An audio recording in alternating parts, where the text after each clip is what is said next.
Welcome in, everybody, to the next day of the DPC Eastern European Division 2. I'm going to be with you for the entire day today, and we've got a couple of series coming your way. It is going to be PuckChamp versus Rise, and then Cybercats versus X3. PuckChamp and Rise, well, I mean, right at the top there, you can see that Rise are 3-1. They've only lost 3 games throughout the entire series they've played. PuckChamp a little bit further behind. They are 5-4 in terms of games played, and again 2-1 in terms of series. So they are looking to take this series, catch up to Rise, make it 3-2 for the both of them, and push for that top spot. Everybody wants that top spot, get themselves into Division 1, and at the minute it is going to be Hydra and Rise sitting those 2 top spots here. Hydra, we saw yesterday that they did drop a game, and they dropped a game to HF. HF at the bottom of the table, but yeah, confidence boost there for HF coming into the rest of the season. So hopefully that gives them the confidence to push up the table, because they are sitting on 0-4 in terms of series played. Cybercats as well, 0-4 in terms of series, 2-8 in terms of games won lost. So they do also need to be picking up a win today to be in with a chance to at least force tiebreakers at the bottom. I mean, they've still got 3 series left. They can climb that table. But yeah, if they play X3, they will at least be even on Series 1 lost with X3. But for now, getting into this one today, this morning, should I say, PuckChamp, they're going to be picking up the Rubik. No Lena this time, as the Death Prophet comes out here for Rise and the Clockwork. Yeah, the Lena, the Trin, as well as the Brood and the Beastmaster being banned out. So we'll see what else PuckChamp wants to go for. They pick up the Lesh. We've seen mostly the Death Prophet being played in the off lane. It's not to say it can't be played in that mid lane if that's where Rise want to put it, put Dota on that, but I'm leaning more towards Blizzy being put on it. We did see yesterday a really good Drow game coming out, as the Ember Spirit does get banned out. So yeah, they are thinking that is going to be the off lane Death Prophet. And yesterday, yeah, it was HF that ran it up against Hydra. Looks really impressive. It was up against Alina, so it was the game plan of theirs to play that up against Alina, and it worked out. So maybe that hero, I mean, at the start of, I can't even say the start of Division 1, because it wasn't the start of Division 1, it was before New Year's. But Drow was looking really popular, but it was more to deal with, like the Leshraks, like the Razors coming out, those Bloodstone kind of heroes, the Viper coming out there as well, the Bloodstones that were being built. So maybe Rise, you know, they go back to the drawing board, they maybe pick up that Drow Ranger. Other heroes we've seen being picked up, the Hoodwink coming out a lot more in the last, well, I'd say since the end of Division 1. Division 2, that hero seems really popular. Just about to mention the Marcy. Both carry an offlane Marcy being played a whole lot more in the past few weeks. So obviously it's going well in scrims, it's going well in the pubs, those high-level pubs, and teams now figuring out it also works in pro matches, so it will be banned out here. We're not going to be seeing this Marcy in the, at least in the first game. You know, we still have 5 seconds at least remaining. 4 games today. Hopefully we push it to all 6 games. But Rise, they are going to be banning that one out, as PuckChamp looking for their next ban. They ban out the Bat. Again, mixed feelings about the Bat Rider. If it works, it works really well, but a lot of teams just not able to hit that pace, hit the timings for the Bat, and it has been falling off a little bit. You know, it's not really been that impressive, especially with the Queen of Pain coming back in as a niche pick up against that Bat Rider. So, what do Rise want to be taking out here? Seeing the Lifestealer ban. Lifestealer? 10 seconds remaining. I can't remember the last time I actually saw a Lifestealer, to be honest. 5 Not to say it's not being seconds picked up, remaining. just personally as my, my casts. Can't remember the last time I did see one. Have we seen one in... I'm not going to check all the Division 2 matches, because... But I'm pretty sure I've not been seeing it.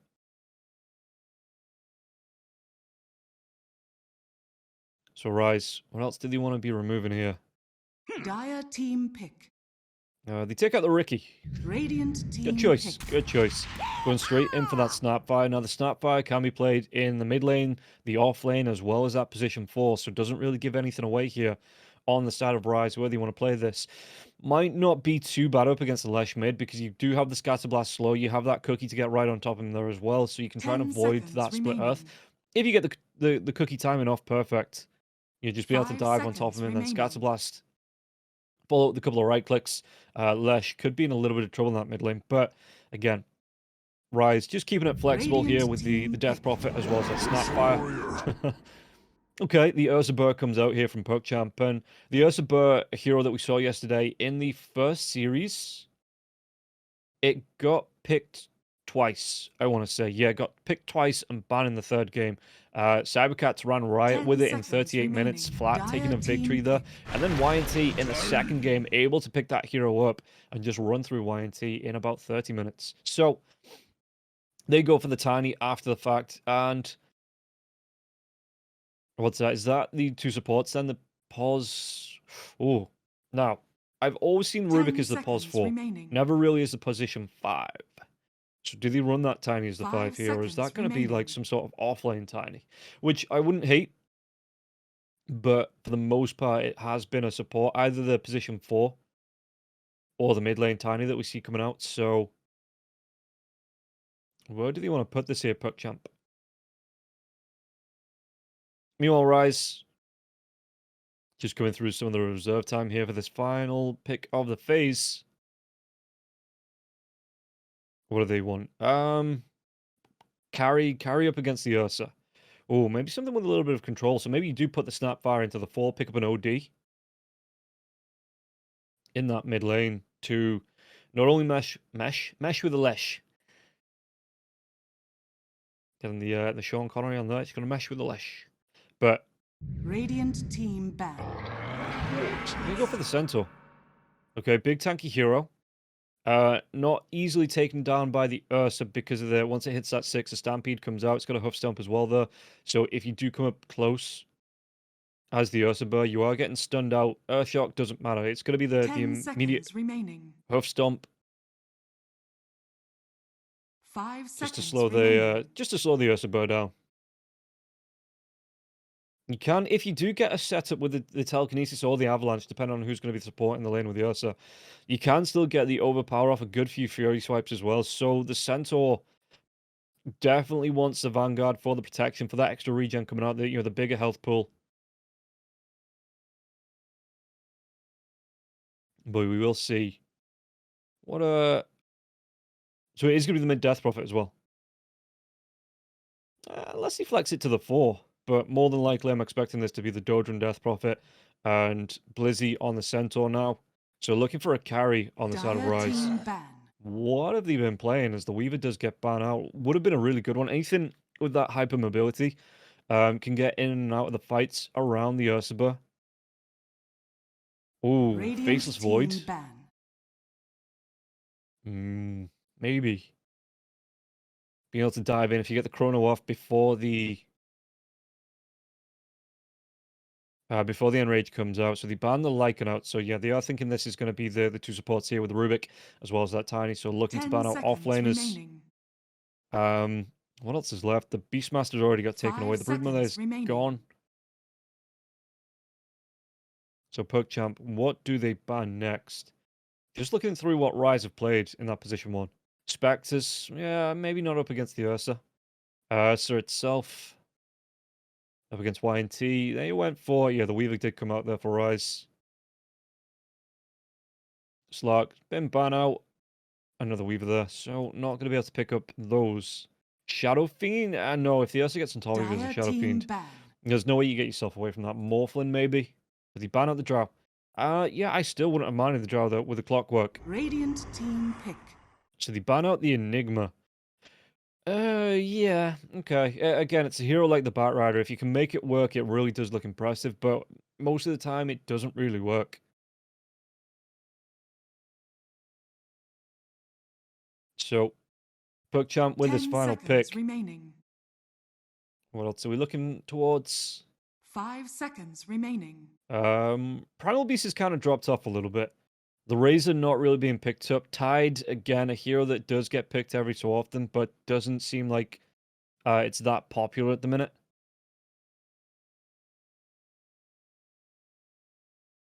So, what is it they want to go for?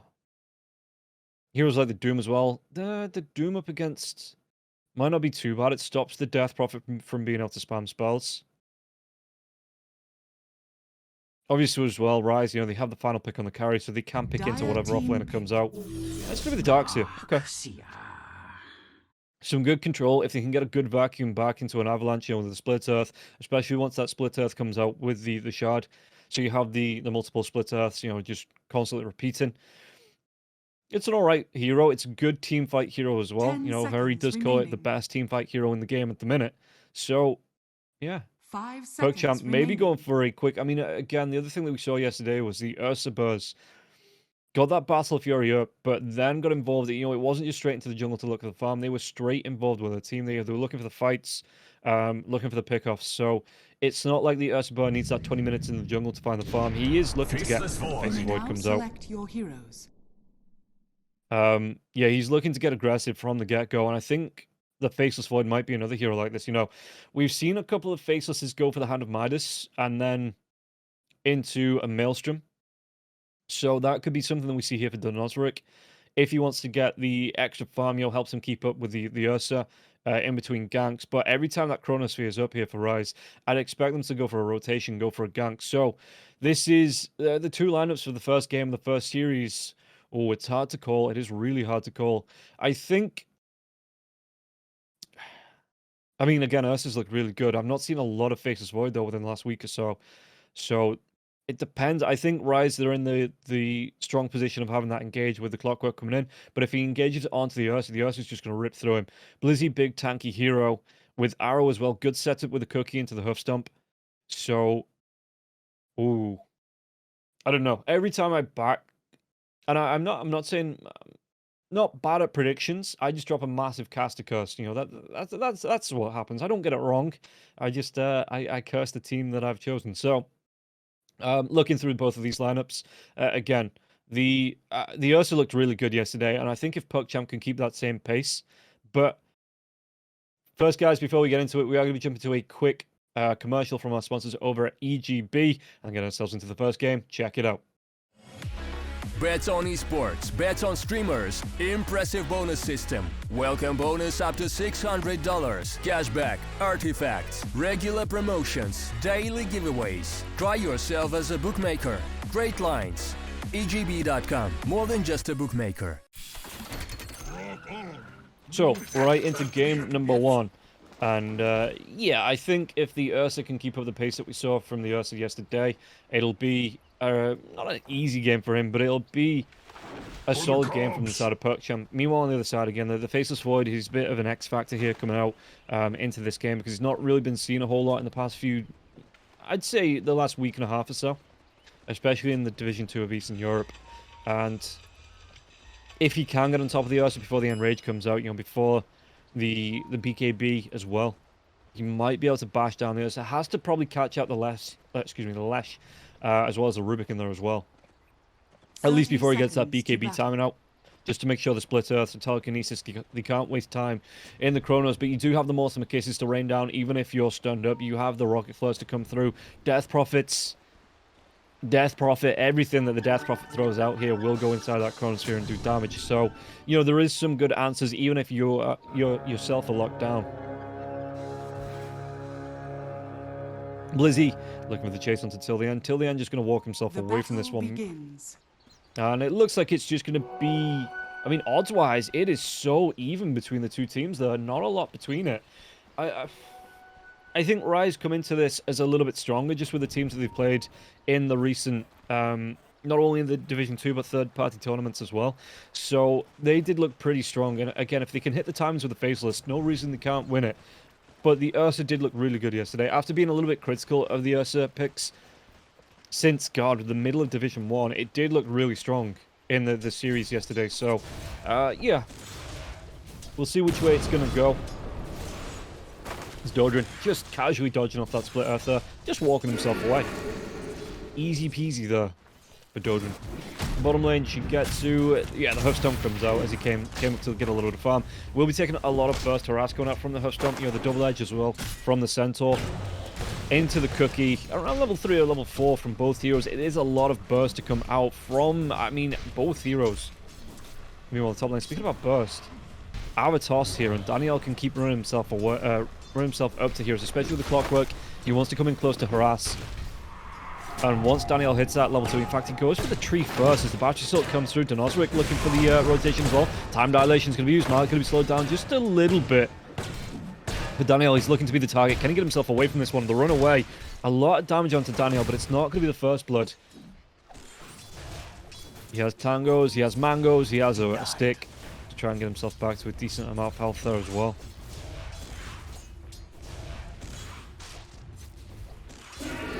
And yeah, I think that the spells were already back off cooldown from both Malik and Daniel, so that the time dilation not doing a whole lot of damage there.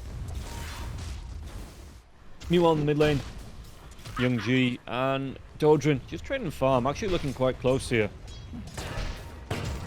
So Archangel once again was that time dilation is on cooldown, looking to use a couple of spells here as Donosric also looking for that last hit, the chase down onto Daniel, just trying to eke out all of this regen here from the Tiny. Bottom lane, how's it looking? Arrow just looking to get the harass out, obviously from range. But yeah, till the end, he has that telekinesis, he has the Fade Bolt. So if a cookie comes in fact, if he's quick on the fingers, can catch the Centaur before that cookie connects. But you can see the Centaur, he's just happy, he's got himself the double ring of protection. Just happy to sit down here, you know, whenever the Ursa Bird comes up, throw that double edge out. Back on the top lane, Daniel once again, going to be caught out here. The damage from Archangel, the battery assault will not be enough to get the kill, even with the cogs. That is a bit of an issue with the Faceless Void, and not like a range pick like Yelena's, like your Drows, like your Nature's Prophets, that once those cogs do come out, Donosric, unless he time walks into the cogs, it's going to be really hard to get the damage inside of them.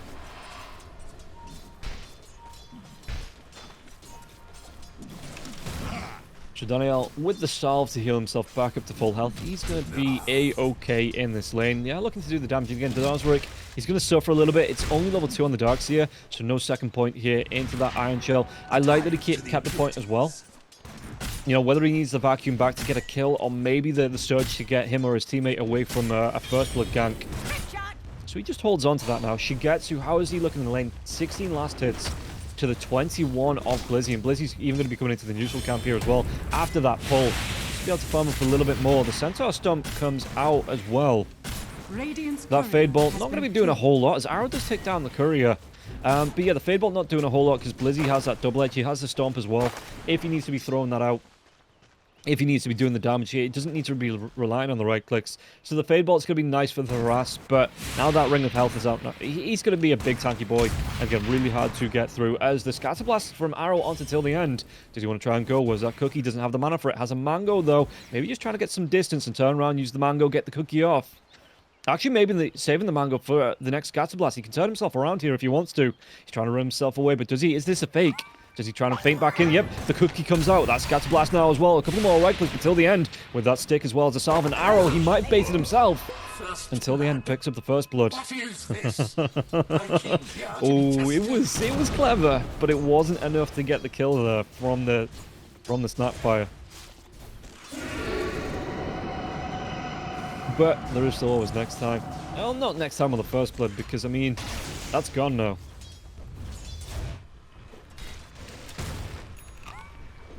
But how's Daniel doing?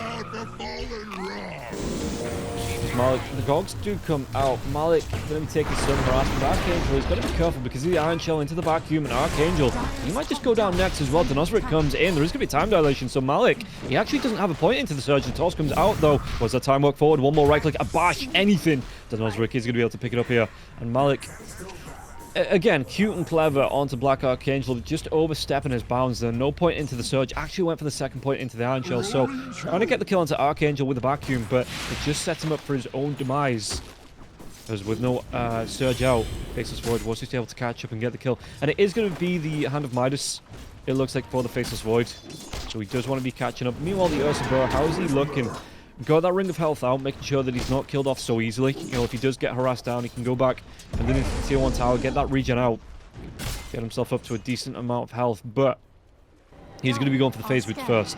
So that chase down potential, maybe the Snapfire, or maybe just making sure he can get away from any potential damage coming through here from the side of Rise. the opportunities, the options are limitless. Speaking about limitless, it looks like Daniel, he's not going to be limitless with his health. The Exorcism is going to be popped. Black Archangel's going to be able to get the kill now. Dodron in the mid lane with his catapult pushing in as well. Young G, he's used a lot of mana. Those mana boots going to be coming up in the next 8 seconds or so, but the fortification going to be used. Exorcism still going. Do they want to try and go for the kill onto Young G? Young G just going to be forced back behind this tier 1 fortification from the Radiant side, though this time will be popped.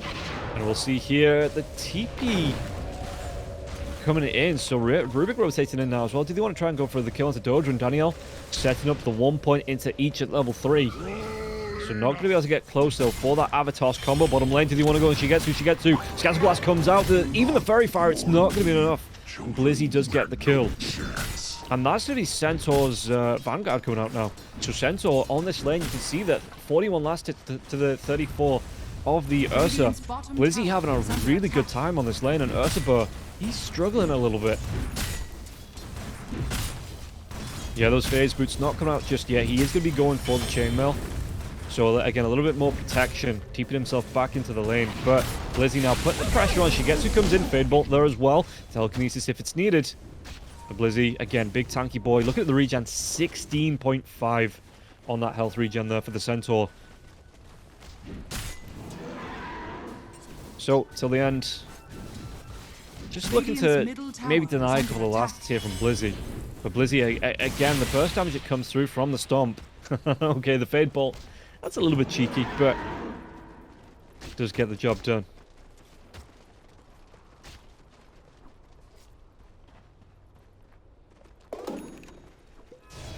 How's this mid lane going for the Lesh? 47 to the 43, the Death Prophet. So, Young G Daniel's going to be rotated in now as well, but the Spirit Siphon Black Archangel's going to be here. The toss comes out. Does he want to try and chase down? What's the movement speed difference here? Tiny to both equal in movement speed. So obviously with that toss delay, Black Archangel not going to be able to catch up.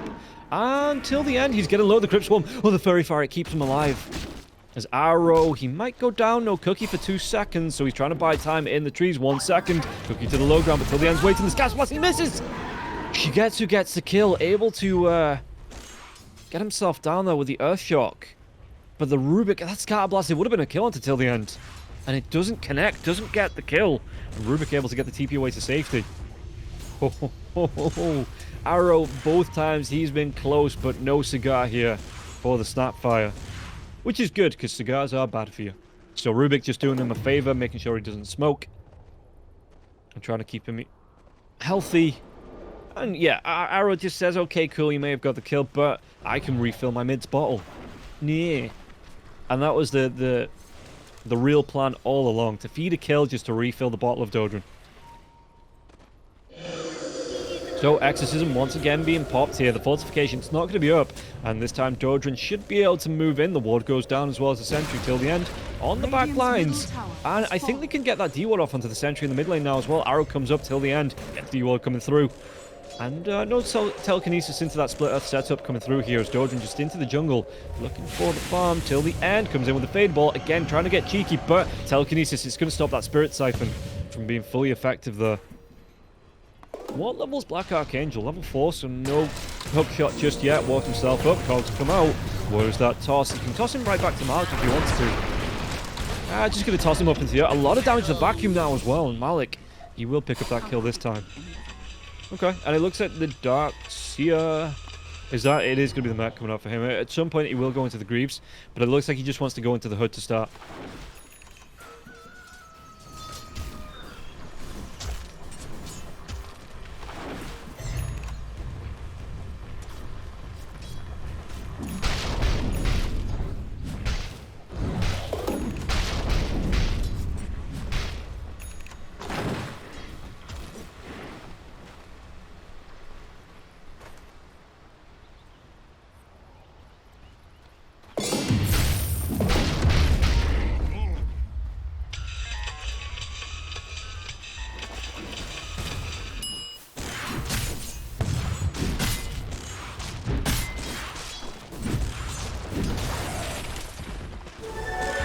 Radiant's bottom tower is under attack.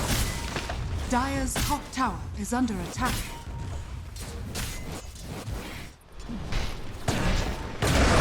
Radiant's bottom tower is is under attack. Really nicely played. They're going to be able to get the kill on Malik. They might even be able to take down Danielle with the last couple of multi kisses. Cogs get dropped, but no! Oh, look, as long as he has that time walk out, gets that bash. Dire's top tower is under Archangel attack. doing his best to save Tiny's life. He's just like, no, they've had enough. They've been punished enough.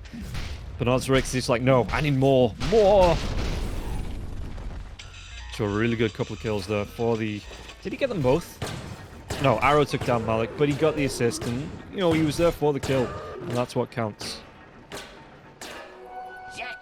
Archangel looking still to get that 6. He's not being given... So usually you see the position 5s being given a lane. Excuse me, as the position 1s rotate into the jungle with the Battle Furies, with the Maelstroms to look for the farm. But the Faceless going for that Hand of Midas first means that he does want to sit on the safe lane for a little bit longer. So the Clock isn't going to be given a solo lane, even just to sit and soak XP in the trees if he needs to. And it means that his level 6 is going to be a little bit of a ways away. But similarly, the Rubik... I know the Rubik's at level 7. I was going to say similarly, the Rubik's not really had that solo lane, but he has rotated off, been involved in a kill and 1 assist.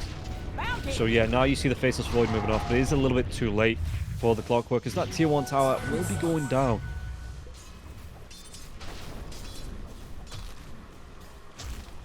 As Malik continues to look for the farm, actually going to be able to get close to the Ring of Health. So, yeah, the Hood not going to be too far away here for Malik. In fact, his courier, I think that's his courier going over to the side shop, the secret shop, so he will be picking that one up. Meanwhile, in the mid lane, Danielle needs to be careful, because there was 2 heroes, 3 heroes looking to stalk out. Level 6 onto Black Archangel, but the scan comes through from the Radiant, so they know there's heroes in the Radiant jungle. They just don't know how many. Multi-case is back up in 7 seconds, so they are waiting for this, and then a good hook shot in would be the death of whoever gets caught out by the hook into the cogs. But you can see that Ursa, they're stacking up as 5 here, actually. They might want to try and look to fight the smoke coming through. And they'll surge up to the high ground. It's going to be a point-blank hook shot. Telekinesis, where those cogs actually don't catch anyone in them. But the Exorcism is going to be popped here. Did they have the damage? They are going to have the damage to take down Clockwork. And now the Stampede to follow up the multi-kisses now as well. But the mech's going to be popped from Malik. No real follow-up though. Those multi-kisses not really connecting there. Nobody being caught out inside the cogs means that the damage coming through from the multi-kisses is going to be minimum. Even the damage from the Exorcism here as well. He does have that Arcane Rune, so it means that the Exorcism cooldown not going to be as big. But yeah, you definitely want to kill when you get something like that. At least he's going to be able to go into the jungle here, find these stacks, find the farm with the Exorcism before it wears off. And Dodrin, yeah, all 3 cores on the side of Rise. Right at the top here, you can see the all 4 ultimate cooldowns on that top bar. And only the wall being used from the Darks here. Again, they got the kill onto the Clockwork, but it is a big spell to use. The cooldown on it, 100 seconds, so not awful. It's going to be up by the time the Exorcism is back up, though. Multi-Kiss is a little bit longer away. I'd like to see the Snapfire group up here, Arrow group up with the Faceless Void again. Denozric, he's busy farming in the jungle looking for that Maelstrom. But once he has that, I would like to see the group up into the Chronosphere once again. Till the end, though, hanging around, trying to help out Shigetsu. Shigetsu has that Battle Fury, so he will start to be able to make a move up. But, well, do they have the vision? They have a really nice ward here from the Radiant, protecting out the Ursubur. Rack it up. So if he comes out, so Arrow's going to be able to get the D-ward off. Meanwhile, Young G, how is he looking? He's not... He's about 800 gold behind the Death Prophet. The Death Prophet having a little bit of a better time, but in terms of levels, you know, they are fairly even. In fact, Lesh is closer to the level 11. Players here. Hunting bounties. Bottom lane, Blizzy, I mean, Archangel goes down, the hookshot comes in. Do they get a kill? There's going to be a TP from the Rubik, but is it going to be time now? Surge going to be used to Malik, looking for that runaway. Archangel going to be taking a lot of punishment. The wall gets dropped again, just to make sure there was no... Well, Centaur now does have that blink, but he couldn't close the gap, I don't think, to get the blink onto Malik quick enough. So Malik will be able to get himself away from that. And again, the mech comes out, he's got himself the Hood, going straight toward the pipe. So it isn't going to be the Greaves just yet here for Malik. But when he needs that next slot, you know, I wouldn't be surprised to see that the Greaves after the pipe coming out.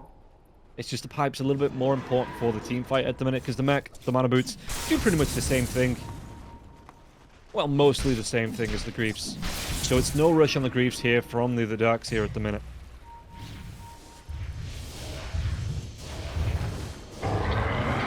Young G. Stampede, though, is going to be used to get the jump out on. Now the multi-kiss is starting to rain down. Young G, he's going to go down. Did he get the chase onto Tiny now as well? He walked himself into the silence. So the cogs come out. They get the kill. They run him down. And the Tiny will crumble. Oh, the Exorcism. There's another Arcane Rune now as well. How low is that Exorcism? It's about halfway through. Okay, he's not going to move themselves into the pit. In fact, Death Prophet just keeping himself down to the bottom lane. Looking actually, if they get the jump onto Malik, the wall has been used 24 seconds before that's back up. But he is in the trees, not going to reveal himself as Dodrin, just looking to continue pushing out this lane. Malik will be away. Yeah, the TP into the mid lane here. So, Malik at least gets himself out of dodge, out of danger, and he's going to be A-okay.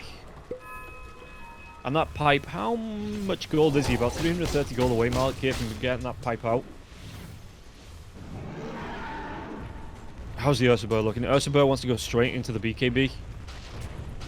Yeah, so no Blink Dagger. Yesterday, I think we did see the Blink Dagger first both times, but that was when the Ursa was on the front foot looking to engage here. You can see that he just wants to go for extra survivability.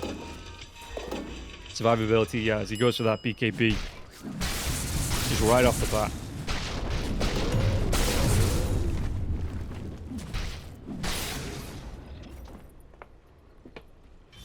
How's Vaisel's doing? You got Maelstrom into the BKB of his own. He's a little bit further ahead in terms of just what he wants to be doing. Okay, the Battle Fury, again, catching the Ursa up to the net worth, but the Faceless is a little bit more ready to go in terms of fights here. And with the Hand of Midas, the attack speed coming out there, you've got the Maelstrom damage, lightning procs as well. So, I think if a fight broke out or a gank happened, I think Denozra would be looking to get involved in that, especially upon this top lane. Arrow, though, he's looking for that rune spawn, looking for someone to come in and take it. It's going to be the regen on the bottom, though. Again, I'd like to see Arrow group up here with Denozric. Just look for another chrono into the multi-kisses, look for those kills. But for the minute, Faceless, he's just going to be fine farming. He even gets himself a Brigand's Blade. So I wonder if he swaps that out. No, he's actually going to send that one back. Dragon Scale is going to be nice for Blizzy. Blizzy doesn't have one yet. He's picking up that Dragon Scale now. Going towards a pipe of his own. So, no Greaves. I wonder if he does go for the Greaves with the boots of speed not really being upgraded. Or if that's going to be... No, Death Prophet has the phase boots. So, no Greaves there. It is usually the offlane that you see in the current meta go for those Greaves, but it looks like, again, the pipe a little bit more important for the Centaur to pick up. So, he is just to be going for the boots of speed. You know, the brown boots coming out at the minute, but no reason he can't go back for the Greaves. I think he might actually want to go for a BKB of his own. So we'll have to wait and see where Blizzy wants to go with this, but the 4-man smoke coming out here from PuckChamp, using Malik as bait. On the high ground that the smoke's going to break, Surge comes out from Danielle, and they know with the smoke breaking, something is up. So now into the Roche Pit, but oh, the Centaur stop is going to be a little bit too short. The telekinesis comes out now. It's up in the silence. Look at this damage. Blizzy, he's going to be wrapped down, but Shigetsu, the cogs come through, trapping the Ursa Burr out now. The Surge, he wants to go right back into the pit. We do have a good couple of ultimates, though. The Exorcism wasn't popped there. Still have that Chronosphere. Maybe trying to bait out the Chronosphere or the Exorcism. And yeah, PuckChamp now, they can't fight into this. They just back themselves away. You see Denozric, he's playing it close, keeping himself there, but he's not going to be too far away from that BKB.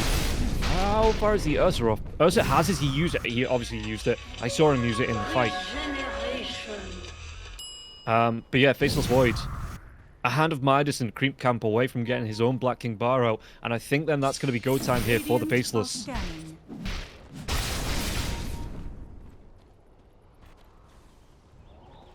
Arrows in deep. The scan comes out. So they know this hero's here. Actually, what did the Rubik steal? Anything? It's actually stolen the Hoof Stomp. Which... not the greatest spell for till the end. It's extra... Are they just going to smoke back into the pit? But Black Archangel is waiting around. Has that hook shot up again. And smoke's going to break. Toss comes out. Tumbler's Toy's not going to save you this time now. Yeah, the cookie. But you can't cookie a corpse. They are keeping Malik. I like this. They're keeping Malik on the outside. But Rise, they need to go. They need to get themselves in there, and I like the spacing outside of the Roche Pit, but the BKB's up now for the Faceless Void. Exorcism's going to be popped the silence out. He did get the Surge away, and with this Exorcism, it looks like they might try and contest. In fact, if they can contest this, you know, they've got the Faceless Void with the Chronosphere, so if anyone tries to jump in, get that Aegis away from them. He just Chronospheres, he takes it away, the wall's going to be dropped now. So, Exorcism doing the damage over to Ursa. Excuse me, over to the Ursa. Over to the Roshan. Ursa's in the jungle. I am still waking up. But yeah, Rocket Flare, just keeping an eye there as well on the Roche, making sure it's not being stole from underneath them. But both teams, they need to be playing around this Roche pit. They need to be making sure that the other team doesn't get this Aegis. It's not massively important because it is... I mean, it is kind of massively... It's not massively important, but it is important because it is only the first Roche. It is only the Aegis. The Aegis offering some protection, but Shigetsu wanted the second one. You know, he wants to take this Roshan down so the second one spawns as quickly as possible. You get that shard out, you get your second Aegis, and you get your ball rolling towards the third Roshan as well. So yeah, the Rocket Flares, they're just going to be consistent and constant here, scouting out into the Roche pit. But Lesh has already moved down to the bottom lane, keeping himself back towards this mid lane now as well. Nosric has that TP, and so does... They're going to be in now. Oh, the hookshot, it comes in. They're going to be able to get the trap. One of those TPs coming through the Faceless Void as well as the Death Prophet. TPing right back into this. There's no Exorcism. The next 60 seconds, Roche, he's getting lower and lower at every single attempt. But again, Malik's going to be here. The Hoofstopper comes out. They might be able to get the jump to silence now as well into the cookie. And Dark Series not going to be able to drop the vacuum. Easy though to Nosric. He's looking for the Chronosphere. He's actually now down to 3 now. And the multi-cases, they're going to rain down. They should be able to get the kill onto Lesh. Lesh is going to go down. Daniel going to be the next target now as well. The backline comes out. The cogs. They trapped in the Dark Series, excuse me. Shigetsu, he's going to try and pop that BKB, run himself away from this. But they've taken down 2. Can they make it 3? The TP, no. The Yulscepter comes out now as well. Ursabur, he's going to be locked down. No Enrage.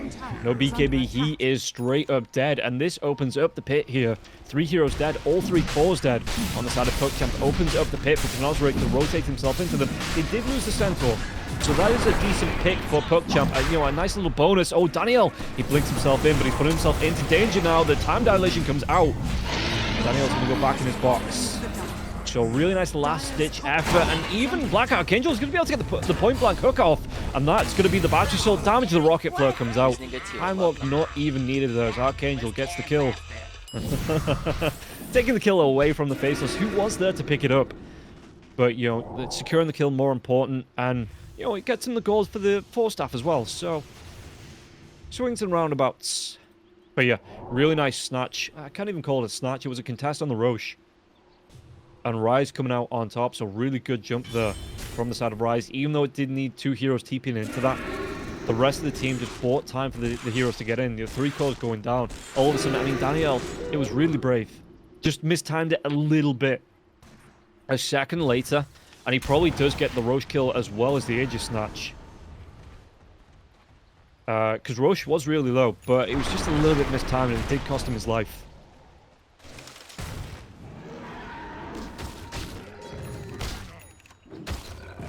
So, how is Shigetsu going to try and recover from this? Because, again, still falling behind the Faceless Void with the Hand of Midas here. And, in fact, Faceless, he has the full Melania now as well, so to Nosric. But he'll be able to lift the hammer and drop it onto PuckChamp's heads. I like, obviously, you're going to have the static charge as well. So, putting that onto yourself or the Centaur when you go for the jump.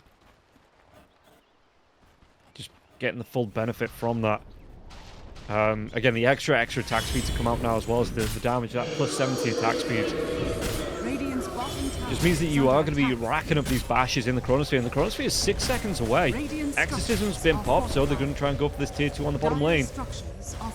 With everybody here on the side of Rise as well, maybe they back themselves away, going for that smoke, but that Exorcism still going on to the tier 2, so nobody coming in for the protection just yet, and the Faceless is close. This tier 2 tower should go down. Yeah, the fortification's already been used, and no one coming in to protect. Looking to avoid the fights, but how much are you going to be able to avoid these fights? Do they have the vision in the jungle? They don't, but they do see the darks here. So the pings come out here from Nosric. He wants to go. Time walks himself forward. Chronosphere straight into the time dilation. He wants this kill into the darks here, and they're going to be at the avalanche comes through to Nosric. He's going to get pretty down low. Time walk comes forward now as well. He pops that BKB as the Aegis trying to go for the chase down onto Malik. Malik hookshot onto the back lines. It actually connects onto the Ursa Burst. The Ursa Burst is going to blow damage to the cogs. Toss comes in though to Nosric just to the time walk immediately outside of those cogs. Time dilation and Enrage has been used here. And they might be able to pop this Aegis, but no, the bash is onto Shigetsu. He will get that, but it's going to cost him his BKB. Might even cost him his life, trying to run himself away, but Scatter Blast, they get the kill, they get the damage, and they take down 3 once again. Yeah, Faceless just making sure he got the kill. You know, he was fine with using the BKB in that Aegis, you know, before the Aegis gets popped. Radiant's top tower And that is toss, under it was a really good toss back into Shigetsu, but the bashes as well. So Nosric just being able to chase him down and get the kill onto the bashes through the BKB, it cost the Ursa his life. Radiant's top tower has fallen. Jodrin even going to be able to find himself a double damage rune.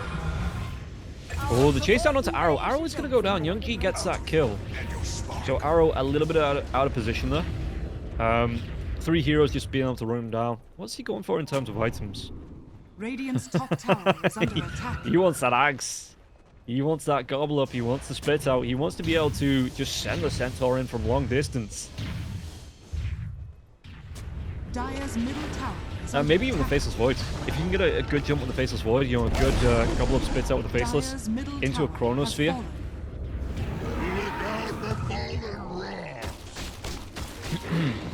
So, how are PuckChamp looking again in terms of net worth? Dire's bottom tower is under Ursa's attack. about 3k behind the Faceless Void.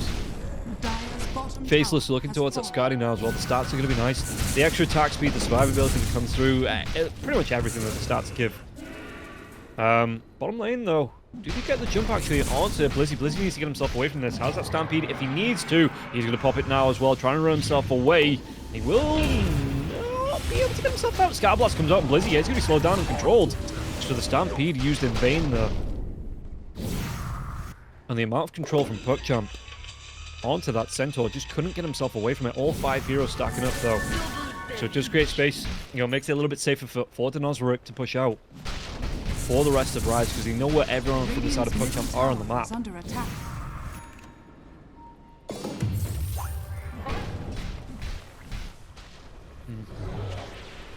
Daniel, Radiant are scanning. it's going to be the... Did they see that? I don't think we saw that. The illusion room being picked up there from Young G. Yeah, even inside the smoke, there is no vision in the river.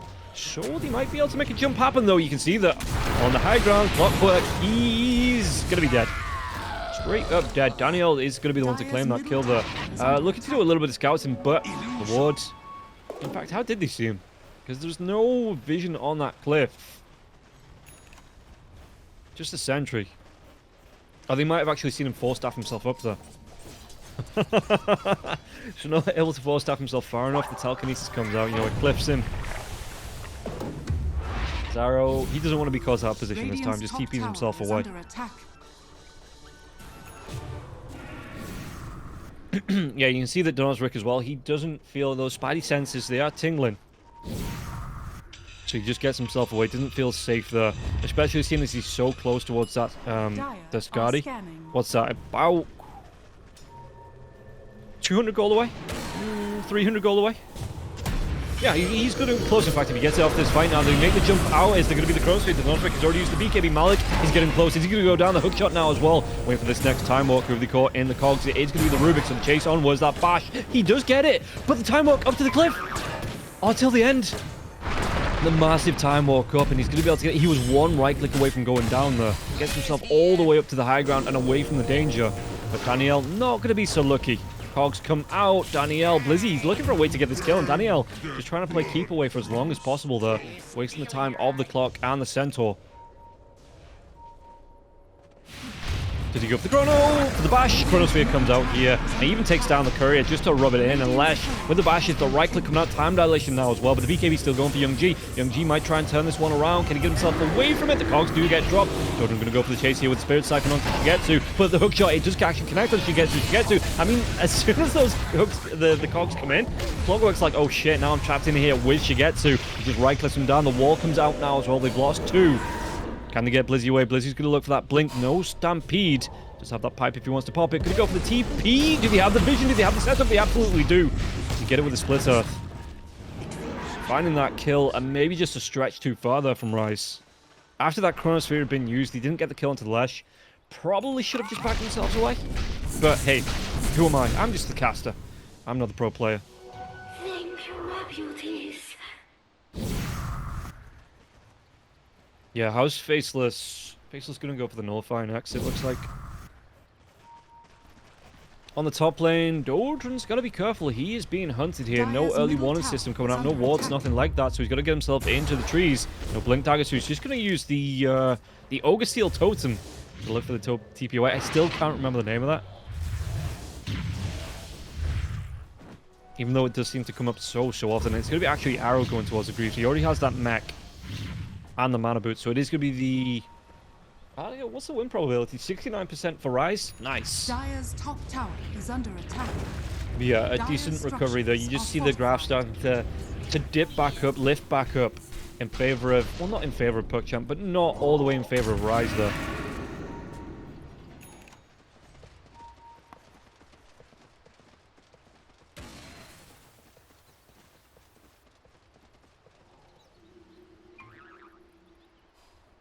Dyer's top tower So- is under attack.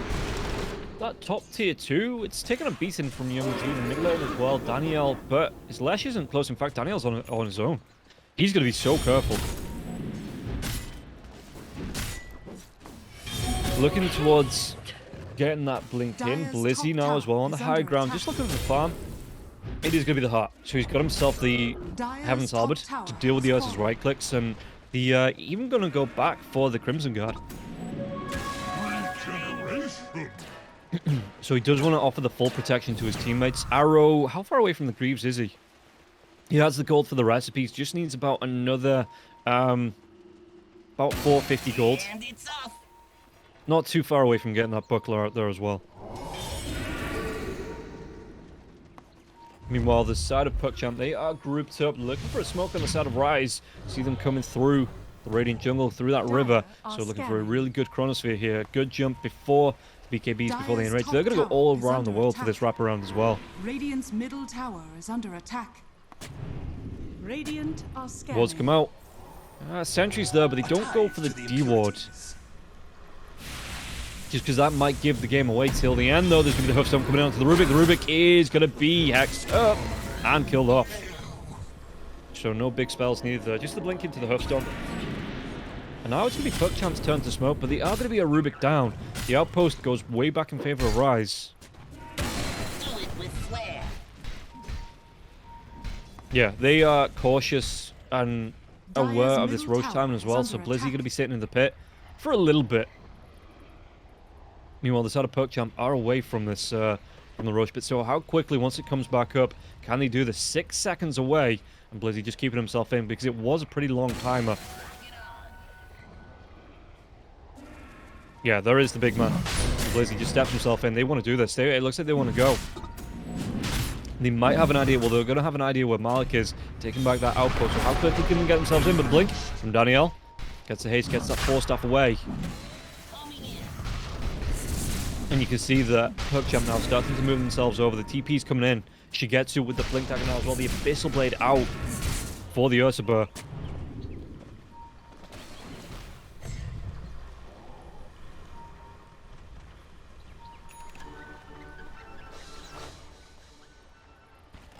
So let's see here. PuckChamp picking themselves up. But not actually making the jump into the pit. And the Rocket Flare again, that Rocket Flare spam to scout out just keeps coming out here from the Clockwork. Did go for the 2-second cooldown Rocket Do Flare it as with well flair. on the level 10 talent. So he is going to be able to spam those out, what is it, every 12 seconds? Yeah, so 50% uptime here on the Vision. That's more than enough to scout out. And the battle line's being drawn saying choose a side, choose a way to go. As Daniel just wants to continue going, continue pushing in up to the front. But Blizzy, did they break the smoke? Did they actually make the jump onto the Centaur happen? Because Centaur showing in the lane here. Maybe this is the big tasty bait. You know, look, come and get me. I'm out. I'm de-pushing the wave. I'm, you know, pushing away from the T2. I'm all alone. Please, somebody come and jump so the rest of my team can get a good Chronosphere, the Exorcism. They're going to be able to get the Hex. The jump in for Daniel. The hookshot is going to come in and deep now onto Malik. But Black Archangel Cogs do get dropped once again. Trapped in by Shigetsu. Yule Scepter comes out, trying to waste that enraged time now. Shigetsu holding that BKB for a little bit longer. Clockwork. The buyback has to come through from Daniel. It looks at the chase down. Clockwork, what's he going to be able to do? He's going to be able to die. That's what he's going to be able to do. But again, has that buyback available? Exorcism is going. They need to make a fight happen. There's a double damager in here on the bottom part of the BKB now as well. Did they get the jump? Rubik, though, still has that time walk. Young G, BKB comes up. Morty Kiss is starting to rain down till the end. Going to be taking a lot of damage. They are grouped up now as well. Work to Nosric trying to come in with that Chronosphere. The Young G's BKB is going to be wearing off, but they're looking for the Ursa Burr. The Ursa Burr on the back lines, trying to rip through. This is going to be the BKB. No, he can't get past the cogs. Has to go for the time walk up now as well. Malik's going to get really down low. Arrow with that mechanism, but do they get the kill onto the Ursa? They absolutely do. Arrow's going to go down in return. They have that buyback onto the Ursa Burr if they want to go for it. The hookshot comes out onto the Lesh, and the Lesh, he has no BKB this time, trying to run himself away from it. He's going to be silenced up. Can't use those cogs. Can't use the Hex either. But the double, the group up. That has to be the force staff away to Nosric, trying to run himself away from this one now as well. The Death Prophet does get locked down. BKB has been used. The phase boost, trying to run himself away, but the vacuum back in. They even get the Faceless Void. They get the kill onto the Death Prophet. The cookie now. The Nosric trying to run himself away. And this is turned right the way around. No buyback onto the Death Prophet. Daniel chasing up. Gets the Avalanche out. Do they get the kill? The Hex comes out onto the Snapfire. And that was a dieback on the Snapfire there as well. So, Rise not having the buyback up on the Death Prophet. This might actually cost them the Roche. There was 2 buybacks coming out from PuckChamp, 2 buybacks on the side, but just the 2 supports on the side of the Rise. But back, Centaur, he's looking for that stomp. He's on the cliff. He's got that blink in. Did he scout it out? Does he have the time? He's trying to go for it. The rocket float comes out. He gets the stomp. He gets the kill. He gets the Aegis. He gets absolutely everything from this. It's going to cost him his life. It probably cost him the Aegis as well. But he gets that jump in. He gets... Did he get... He didn't get the shard. Who got the shard? I'm not sure, but he got the perfect timing there with the Hush Stomp. He got everything apart from the shard, which looks like goes the way of the Ursa Burr, because the Ursa Burr had 1 free slot open. And yeah, the Centaur not actually able to pick up, it looks like. So at least he gets the Aegis away. And only going to be able to have a shard to show for that there on the side of PuckChamp. Really good jump from the Centaur. Really good rocket flare as well, timing that right. The Nosric in the trees doesn't have a TP for the next 16 seconds. So he's just looking for the time walk in. You know, into the trees, keeping himself away from danger. Waiting for that TP in the next 8. Centaur, though, he's going to go for a refresh as well in the face as well. But Centaur does have that buyback if they need it. If they really do need it. Xerxes gets himself the Penta Edge Sword. Dire's middle tower is under attack.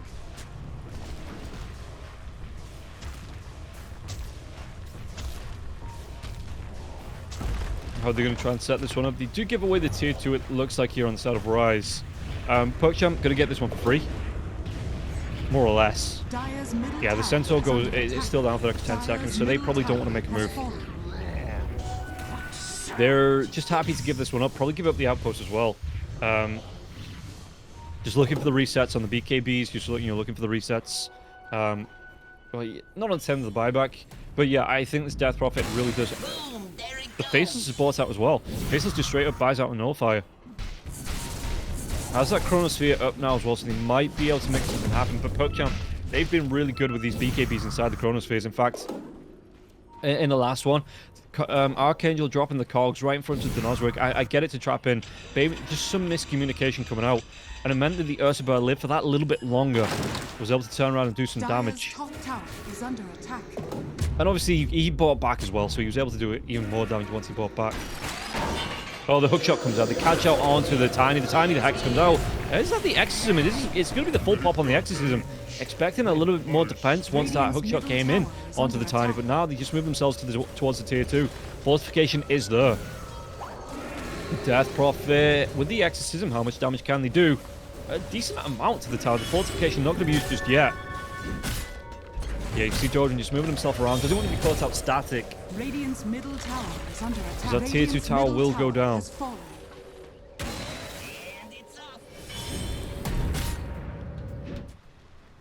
So, Blizzy looking for the Lotus, looking again for extra protection for his team. The Greaves are out from the Snapfire though as well, so he did change his mind from the Scepter back towards those Greaves to help out his teammates in the fights.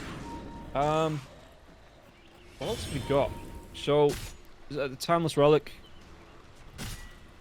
I think he keeps the Telescope. Yeah, he actually passes over the Relic to the Clockwork. Okay. I suppose the... Oh, Blizzy. The TPs are coming out, though. Top lane, he is hunting, but everybody's away. Blizzy in the trees. Not actually going to be able to find anyone. The Rocket Flirt's there as well. But, yeah, you see, not actually seeing anyone. Is the Clockwork? Clockwork's not going towards the Ags himself either. Arrow. Yeah, it's actually going to be the double Lotus, it looks like, then. If the Centaur wants to be going for a Lotus, he has that Lotus. If the Snapfire wants to be going for the Lotus as well. So trying to offer some protection.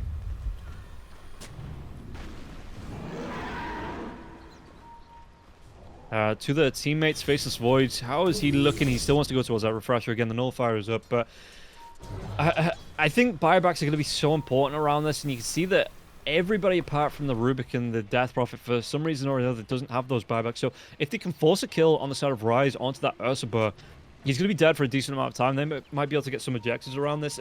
Similarly on the side of PuckChamp. You know, with the Faceless Void not having the gold for the buyback, if they can kill him off, if they can take him down, then it's going to be really hard for Rise to carry on fighting. Both teams close to each other, but Rise have that high ground. And we all know what happens if you have the high ground. Radiant's top tower has fallen. As Rocket Flares again looking for the scouts. Actually going to see as it moves past. Just into the jungle again, just looking to scout out around the outpost, looking for a deep dive into the Radiant jungle here. Jordan is going to be... Is that an Invis-Rune? It is an Invis-Rune, so it's not a smoke. You're nothing like that. Might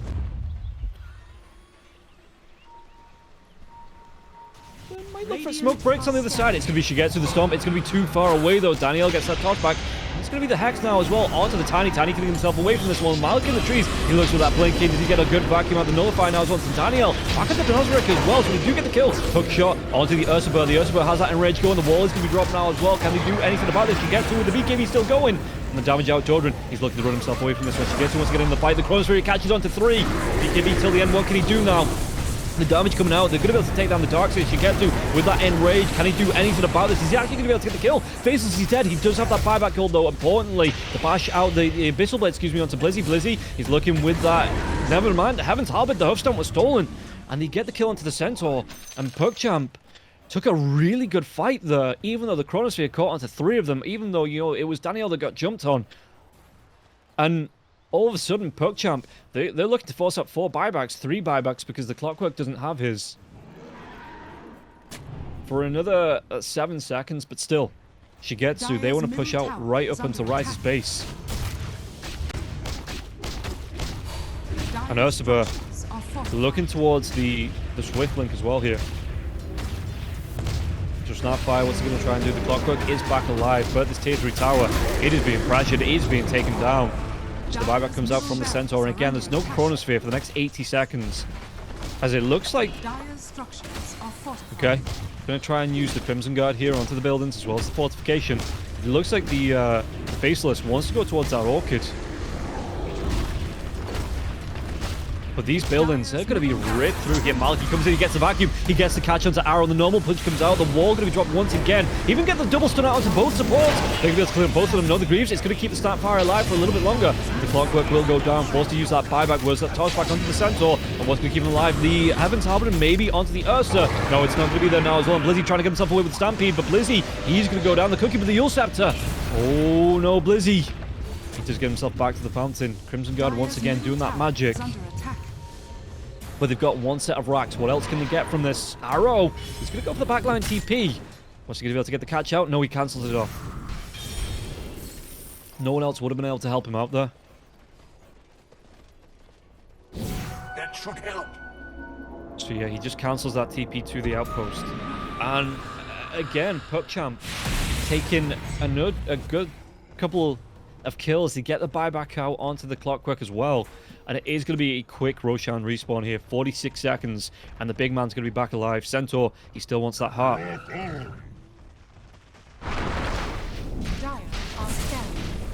yeah, Shigetsu, he's hit peak power now. He is just ripping through heroes left, right, and center. So the outpost going to be reclaimed. Chronosphere's back up. Stampede in 13 seconds. I feel like, again, the Faceless buying out. He buys up for the Orchid. I feel like this is going to be the last fight. If that Faceless doesn't have buyback before it kicks off once again. Dire's top tower is He under also has his attack. buyback up now. Yeah, I think this is going to be... How much extra gold does he have as well?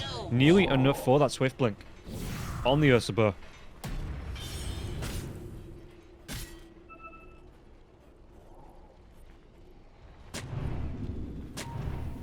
So, if PuckChamp can get a really good jump and Roshan is back there, the Illusion's going to see it from the Darkseer.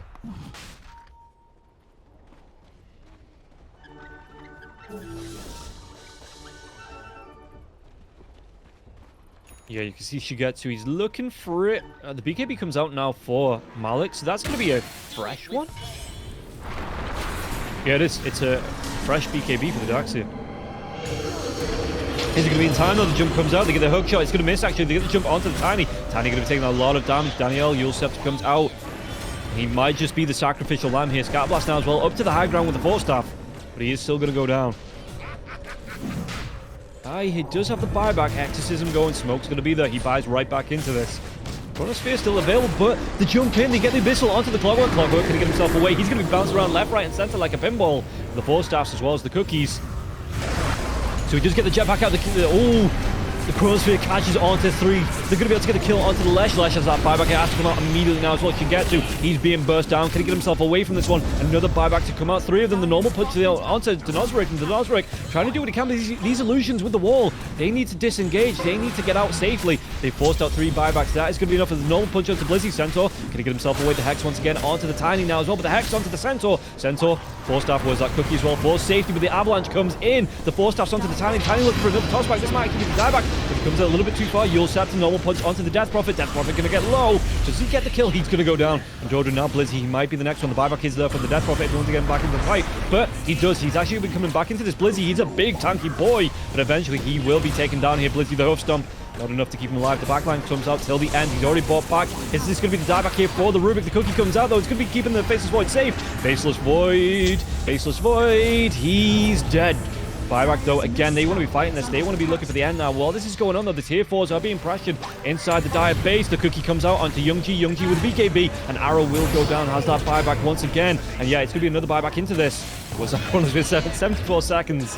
But this fight is going on for absolutely ages now. The chase down, they get the kill onto Archangel. No buyback. There's going to be time out. Time dilation comes out now as well. The bash is onto Lesh. Lesh, what's he going to be able to do? The double Yulsepter now as well. Waiting for that Hex to wear off. Was that time walk in once again?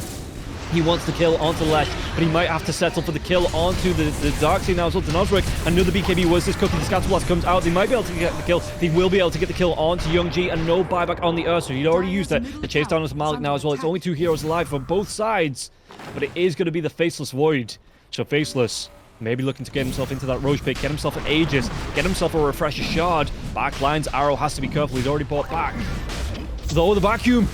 Is he going to go down? No, the time dilation is going to be enough now. Arrow is going to try and get himself away from the illusion, pushed up by Malik in that normal punch. But Daniel's out of mana. Denozric, he's looking to kill the blink away. They're just buying time for the teammate to come back alive here. Denozric knows he can't go into that pit without being contested. But he wants to. He wants to get himself in. They've lost a tier 4. Oh, they've lost a tier 4 in the dire base as well. Arrow would probably be better off de-pushing this because, I mean, they might lose another tier 4. These creeps are pushing into the base. Daniel's looking for the jump. He's bought a lot of time as well. That Ursa is going to be 14 seconds away. Denozric just continuing to look for the farm. He wants that Refresher. He wants that Aegis. The Mortimer kisses on the backline. So onto Daniel. Going to cancel off the blinks. Daniel, what's he going to do? The Chronosphere comes out just to make sure they can confirm the kill onto Roche and get all the items out now as well. Denozric. Chronosphere is down for 130 seconds. But he does have that Refresher if and when he needs to use it. And I suppose the tower, just another resource here. Protecting the base.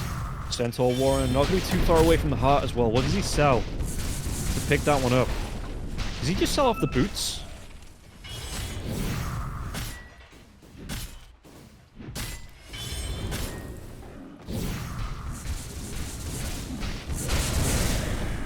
As Blizzy, yeah, he might just sell off his boots because he has that Stampede to get close. So, I mean, the Crimson Guard's good protection for the rest of your team. You don't want to sell the Blink Dagger either. I don't know. As a Centaur, maybe you do wait for... I mean, the Lotus is out for the snap fight. You don't want to sell the Lotus, though. If he was going to sell the Lotus, he would have done it already to pick up the gold for the heart. Because he's already bought back, right? No, 57 seconds. Okay, maybe he's actually waiting for the buyback gold there as well. Yeah, has a Reaver in surplus. I wouldn't be surprised to see him go for the Reaver and just go for, like, the Overwhelming Blink or something. Dire's middle tower is under attack. As the Nozric continues to lead the line, 55 seconds. Oh, a little bit of lag. We have 55 seconds on that Chronosphere here for the Faceless. So he is looking to get the double Chronosphere out. Double BKB as well. And it's off. I mean, he's still building towards a refresher of his own, and he's going to have a little bit of timing around it, because obviously if you use that refresher shard, it does put the refresher orb on cooldown. So with that refresher shard, it's not as desperate, I guess, to get towards that. Thank you, my beauties. He's already used the buyback. I mean, both sides. It's only the Darkseer with the buyback. Centaur's getting close, though. Centaur is getting close. 4 seconds away. He has the gold as well. So, yeah, no, he sold. It was going to be the... Yeah, he sells the Crimson Guard. Just buys that heart. Has the buyback as well. The gold for that buyback. So, Dire are scanning. how do Ryze play this? I don't know. I'm not...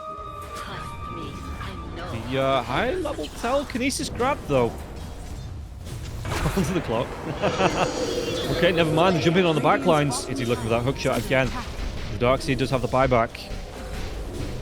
Tiny looking for the push out on the top lanes. The double catapult wave coming into this, as well as the creep wave behind. So they could lose another tier 3. It comes out the Chronosphere now as well. He's going to try and look for the refresher. Looking for the kill onto the ledge. Ledge is going to get really darn low. The toss back trying to save the Lesson's life, but it's not going to be enough. And at the Nozric, because he try and trade out the end, he's going to be the brutes once again. The BKB for that refresher shot. He's looking for that second Chronosphere. They're looking for the jump in. They're looking to end this game right here and now here. The BKB is down. Refresher shot comes out. Aegis.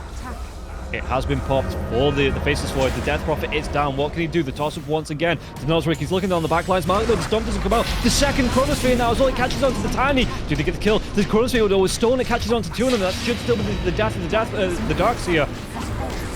But Shigetsu, he wants to chase out. The Nozric just has to go for the TP. Was that Abyssal Blade? It's off cooldown. They get the Yule Scepter anyway. They're going to be able to get the stun onto the Faceless Void. Faceless Void, the toss up. They have the control once again. The Abyssal Blade comes out. They're going to be able to get the kill onto him. He goes down. No, the Time Walk. But he's slowed out. He has no TP. He's looking for another Time Walk away. 2 seconds away. Do they have the control? Did they have the stun? No, he's going to be able to dodge himself up to the high ground once again. But Daniel, the bash has come out to Nozric. He's just trying to buy time for these Time Walks to get himself away from him. It's not going to be enough. He's going to be dead. This is going to be the game.